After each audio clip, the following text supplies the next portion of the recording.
my channel. So, ayun. For today's video, mag-booster po tayo. At hindi ko ina-expect.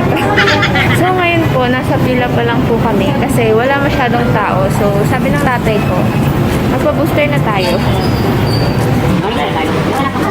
Ilan taon yan? 18 na po. 18 na po. Hello po. Thank you po. So, ayun. Bawal mag-video dito. Bawal mag-video. Bawal mag-video. Moments later.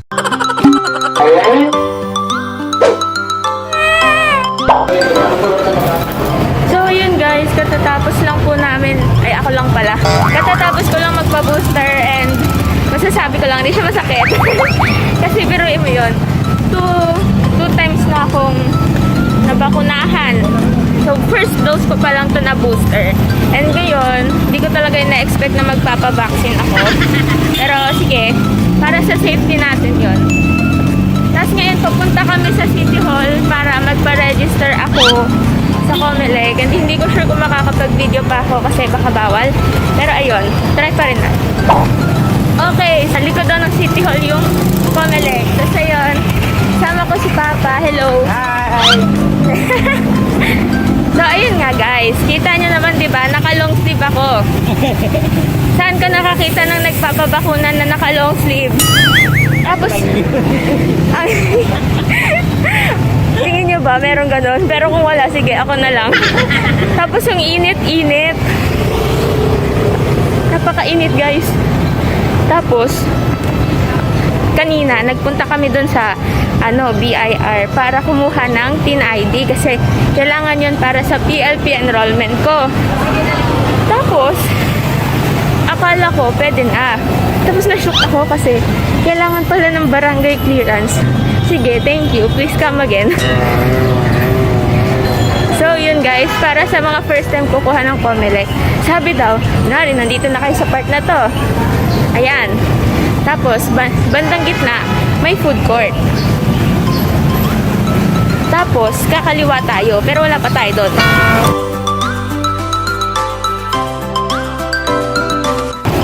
Ayan, malapit na tayo. What court? Ayan, food court. Nanginginig yung kamay ko. So, yan guys. Kunwari, nasa gitna na tayo. Ayan. Kakaliwa tayo dito sa food court. Tapos, may gate dito. Doon magpaparegister ng Comelec. Yung likod ng camera. Kasi yung likod ko. Okay guys, mali yung dyan. Iba pala dyan. Okay, diretso pa tayo. Diretso pa tayo sa may food court. Dapat pala nagdala ako ng tripod, no? Kasi nanginginig yung kamay ko. Hindi pa ako nakaka-move on dun sa nangyari kanina. Kasi ganito yan. Story time muna. Ay, parang hindi mo na story time. Iwan ako ng tatay ko. Wow. Grabe. Ay, ayun. Ang dami. Ang dami, guys. Feeling ko abutin kami ng hapon dito. So ayun guys. Papaserox lang ako ng ID ko kasi yung ID ko walang address. So hindi ko alam kung saan dito yung pagpapaseroxan. Pero sige, hanapin natin. Okay. At feel ko ulan na kaya kailangan kong bilisan. Mamaya ko na lang kayo i-update sa buhay kong ito. More moments later. Hi guys. Andito kami ngayon sa Comelec. Yung anak ko magpapa-register. Ito na nga po, fill up na sa kontrata. Kita nyo guys, maraming tao dito. Ayan o. Maraming nagpapa-register guys. Kasi mahirap umabot guys sa last minute. Kaya itong anak ko, sinamahan ko na ngayon. Tapos na kami sa SSS, tapos na kami sa booster. Ito na nga, pumipil up na parang kontrata para sa Canada. Much later. Okay, so ayun guys, tapos na ako mag-fill up. And ito, makukuha nyo siya doon. Doon sa may naka-uniform. Tapos, sagutan nyo yan, then ipapasa nyo ulit doon. Hi guys! So ayun, tapos na ako sa Comelec na napakahaba. Sumi Marimar. Ganap na Pilipino, ma'am. Ano? Yan akong ganap na Pilipino. Grabe. Kolorong. Makakulurong. Filipino by heart ako. So ayun, after nyong palamig sa loob, joke lang. Magpasa na requirements. Malamig dun sa loob. Manginginig ka talaga sa lamig. Ayun nga. So after mo magpasa doon, may biometrics. Yan. And then this one. Tapos signature. So ayun. So for yun lang naman guys. So umuulan na. Naambunan na ako. Summarize ko na lang ulit yung mga ginawa ko today dun sa bahay. One shift later. So, ayun nga guys, few reminders lang bago kayo pumunta sa BIR and kumuha ng TIN ID, photocopy ng ID nyo, tapos kailangan nyo rin kumuha ng barangay clearance kung katulad nyo ako na kaka-18 lang, tapos, syempre, ayun, dapat maaga kayo kasi maraming tao doon. Pero kanina onti lang kasi maaga kami. Tapos, doon naman po sa Comelec, registration, since kaka-18 ko nga lang. Tapos, ito yung ID ko sa Pasigsay, na walang address. Yan, wala siyang address, okay? So, kailangan dapat kasi may address. So, ang ginawa ko is, yung ID na lang ni Papa yung ginamit, tapos pinagsama yung ID namin sa isang photocopy. Yun, kailangan nyo rin magpa-photocopy kasi wala. Ang hirap maghanap doon ng place kung saan kayo magpapaserox. Malayo. Yun, di ba may ID na kayo? Siyempre may ID na kayo. Tapos photocopy nun. Tapos kailangan nyo doon mag-fill up ng form. Tapos 3 copies yun. Paulit-ulit lang naman susulat nyo. So, yun, writing session. Tapos after nun, papasa nyo doon sa tabi ng pinto. Sa tao doon. Tapos dadalhin nila yun sa loob. Tapos tatawagin ka na lang. So pag hindi mo narinig yung pangalan mo, tatawagin ka ulit. So nakapasok na ako doon. Tapos di ko yun na-expect sobrang lamig. Kasi sobrang init sa labas. Alam niyo yun, tipong parang kayong nasa oven. Kasi tanghaling tapat yun. Tapos pagkapasok ko sa loob, grabe, ang lamig. Parang kang nasa South Pole. Sa lakas ng aircon. Tapos kaya pala yung isang doon, isang office lady na lang. Isang office lady doon, naka-blanket siya, naka-ganon. Ready na siya matulog, guys. Tapos, so yan, mag-iintay ka para dun sa biometrics. Ayan, o, kita nyo naman, thumb mark. Tapos, may e-signature doon. After nun, pipicturan ka din, syempre. Tapos, gupitin mo yung resibo, tapos lagyan mo na doon sa box nila. Tapos, matagal pa yan bago balikan. So, yun lang naman, guys. 2 days later. Good morning guys! Inabot na tayo ng date sa vlog na to. Pero ayun, kasi last time hindi ako natuloy, diba? Kasi nga wala akong barangay clearance. And kailangan pala yun. So ngayon, kumuha na po ako ng barangay clearance. And kasama noon is yung sedula. So, while waiting for my father, kasi may kinuha siya doon. Last time, diba? Sumakay kami ng jeep. Tapos, ano na lang yun? Parang isa na lang yung kasya. So, ako pumasok na sa loob. Tapos yung tatay ko sumabit sa jeep. Tapos, yung upuan, wala pang 1/4 ng puwet ko yung nakaupo. Tapos, yun nga, wala pang 1/4 ng puwet ko yung nakaupo, nakakaloka. Tapos, yung katabi ko sa kaliwa, so sorry, kasi siya yung nasisiksik ko talaga. Tapos, yung mga katabi ko sa kanan, hindi sila nakahawak doon sa handle ng jeep. So, tuwing nagbe-brake yung jeep, ako nasisiksik, tapos nasisiksik ko rin yung katabi ko. Bale, ang moral lesson doon is, huwag na sumakay pag puno na yung jeep. Kasi, ang hirap. Parang nag-i-squat na lang ako. Tapos, hindi pa ako nag-exercise for the past few days, kaya nabigla yung katawan ko. So yun guys, papunta na kami sa BIR ulit. And update ko na lang kayo pagtapos na ako. Hi! Hi, good morning. Hi guys! So ayun, hulaan niyo yung plot twist. Hindi kami nakakuha ng TIN ID.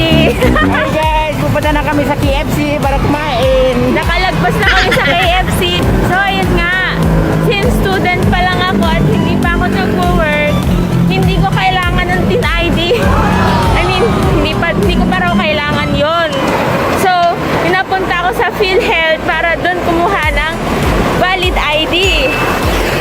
Tapos ngayon, papunta na kami doon. So, ayun. Update ko na lang kayo pag nandun na kami. So, ayun guys. Yung nag-aayos dito.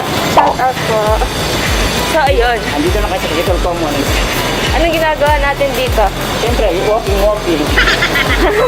Exercise talaga to eh. Siyempre, exercise para kumayat ka. Grabe naman, ako lang talaga. Kaya naman mga aso na ginag-walking na ako. Cute-cute ng mga aso. Hindi ka. Close Sarado pa. pa yung... Hi guys, good morning. Sarado pa yung kainan kaya mag-walking na kami. Hanggang tingin na lang. Andito na kami sa Canada. Tim Horton. Paano na? Oo, ayun o. O, saan na tayo next? Dito tayo sa Coffee Bean. Tea. So, yun guys. Siguro mag-update na lang ako mamaya pag nandun na kami sa paroroonan namin.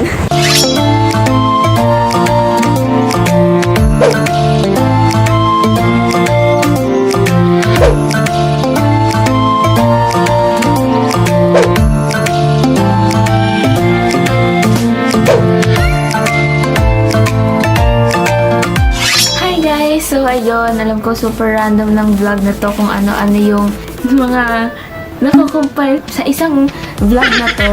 Siyempre, first of all, meron dun yung sa Teen ID, sunod sa Comelec registration, tapos sa booster naman, tapos sunod, Shopee.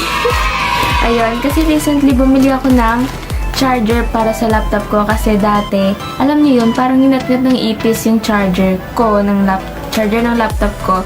Tapos, hindi siya nagcha-charge ng maayos. So, kinakabahan ng isang araw, di na lang siya mag-charge. Alam niyo yun, di na lang siya maiwan. Pero ayun, biglang mamatay yung laptop ko habang nag-e-edit. Hindi wala akong na-post na vlog. Pero ayun, dumating na siya.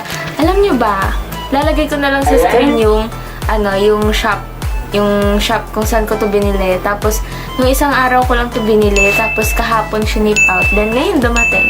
Diba, ang bilis. Pero ayun, wala, binidyo ko lang kasi mamaya, may trust issues pa naman ako pagdating sa mga online products. Kasi, para may tayo, proof. Ay, baliktad. Ayan, JNT Express yung nag-deliver.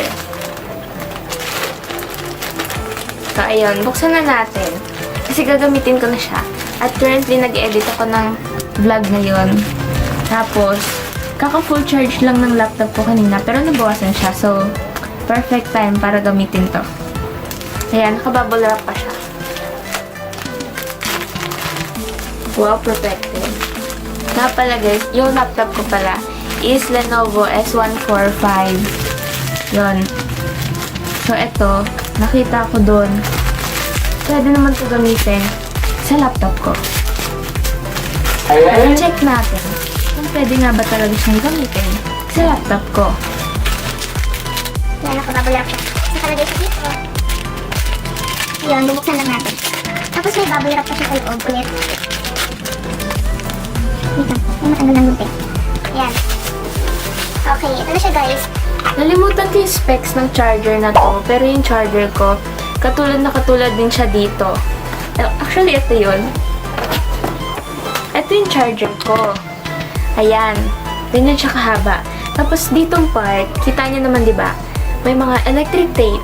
Kasi, nilagyan ko siya ng tape. Kasi nga, di ba, nginat-ngat ng ipis. Lalo na dito, sa ditong part. Ayan. Yan. Hindi siya maano dito. Hindi siya strong. Bigla siyang nagtitigil sa pag-charge. So, time to say goodbye to this charger. Tapos, ayun. Ayan. Basta, ayan. Lenovo. Tapos, ayan. Kamukhang-kamukha siya ng dating charger ko. Ito. Wow. Siyempre, wow, bago. Tapos, mas makapal yung ano niya, yung wire. Ito kasi, ganyan lang siya kanipis, kanarrow, basta yon. Tapos, ito makapal. Medyo makapal siya ng onte. Pero baka, hindi nyo lang na ano. Basta makapal siya, makapal. Tapos, ayun. Sige, gamitin na natin. Ito din pala. Iba yung nakalagay dito, oh. Walang Lenovo na logo. Tapos dito, may Lenovo. Merong Lenovo na logo dito. Ito wala. So, ayun. Check natin kung gagana siya. So, ayun guys. Kita niya naman naka-focus yung ating camera sa taskbar. Tapos, ayan. Isasaksak ko na. Bali, ito yung battery niya. Yan. So, tignan natin kung gagana. Ayun, guys, kumakasya. Kasya siya. Ayan! Very good, very good. Gumana siya. Tingnan nga natin. Battery status available plugging. Ayan, very good. Thank you po. So, yun lang naman guys, para sa charger na to, I highly recommend yung store na to kasi mabilis. Tapos, 5 stars talaga siya. Tapos, tinignan ko din yung yung mga reviews doon and magaganda talaga siya. So, check it out guys. Maganda pag Lenovo yung laptop nyo, tapos kailangan nyo ng charger or kahit ng iba pang gadget, pwede nyo yung i-check. Maganda. Promise. That's all for this video guys. If you like this video, kindly hit that like button and don't forget to subscribe